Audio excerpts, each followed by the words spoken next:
Now we're gonna. Are we getting any questions for Snoop Dogg here, or we're no? All right. So luckily I'm the one that got to ask you the questions. You are I know excited for April 17th. I'm excited, and I can't wait. You know, around my house, my stock went up dramatically when I could tell my 21-year-old son that I'm announcing with Snoop Dogg. My stock went up when I seen the interview with me and you, and I seen your backdrop. Your backdrop was the way you put that in there. When we did the interview, it wasn't there, but when I seen it back, that was nice. It looked like we was on some real professional, top-notch interview. You understand me? So you put stripes on my resume to be able to hold a conversation with somebody as great as you that's been doing it for a long time. Like, that means the world to me to be able to chop up game with you, Al. You understand what I'm saying? Well, I'm excited to be with you, that's for sure. Snoop, thank you very much. We appreciate you being out here, and we can't wait for April 17th. And we are going to be coming right back. Stay with us. Oh, you want to ask a question? Yeah. Okay, we got some press in the house right now that want to holler at the deal double. We're going to give you action. We got a couple questions. You of all people. Can I ask now, Al? Yeah, I guess. Yeah, go ahead. I guess, Snoop, the first thing is, you know, I know you and Dana White are friends, and is Dana going to lose $1 million because he bet that Jake Paul would not beat Ben Askren? I don't know. Dana White got to be very careful about that bet right there because my boy Jake really know how to swing them things. You know what I'm saying? You get a fair one and a square one, and I think that we will find out. And if he do lose, Dana White does pay up, because I could say that once upon a time, me and him made a bet, and he chased me down in a hotel to give me my money, man, to make sure I got paid. So Dana is a man of his word. And Snoop, the other thing I wanted to ask you a little bit, like what I asked Joe before, you know, I know you have a separate business and an idea for, you know, and you did very well with the Tyson fight. How do you think what Triller is doing may impact regular boxing, people like Top Rank and Golden Boy Promotions?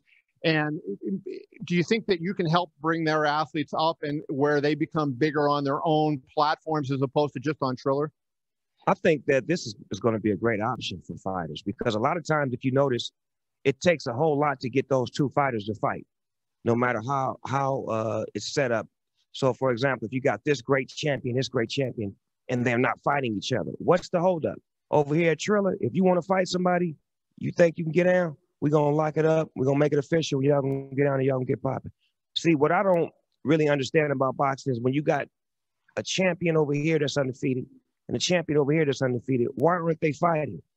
You make them dance around everybody else. See, but what we do is we just take whoever want to get cracking, you want to line it up, you want to get busy, you against him, no in-betweens. None of that old, you know, we got to wait to the WBO, whatever, wop, boop, boop, bop. Just get down. We get down where you mad at. You know, we the option. You know what I'm saying? If you want to really get down without all of that, come over here with us. And I have one last question for you. Conor McGregor fought Floyd, and obviously that did not go well for Conor. He's one of the great, you know, MMA fighters of all time, and that didn't go well in a boxing match. What makes you think that MMA fighters would be able to transition to fight, you know, I'm not saying to fight celebrities, but to fight actual real boxers and do well, given that they've trained their whole lives in different disciplines? Well, if you know anything about the gym, a lot of those MMA fighters have to fight from their feet, standing up first. So you got to get a boxing technique about yourself. But I just feel like most good fighters understand the environment that they're in. If you're a good boxer, you're a good boxer. If you're a good MMA fighter, you're a good MMA fighter. To me, I feel like somebody like Khabib or Skinny Bones Jones, they would be great boxers because they fight good from standing up. So I think it's an advantage to whoever has the best boxing skills, no matter if you're in MMA or in boxing. It's all about who has the best boxing skills that night and who's on top of their game and has the most stamina and endurance to last that fight. Thank you. All right. Thank you, Kevin. I was only kidding before when I threw the break, but this time I'm serious. You're going to join us again when we get to our main event, Snoop?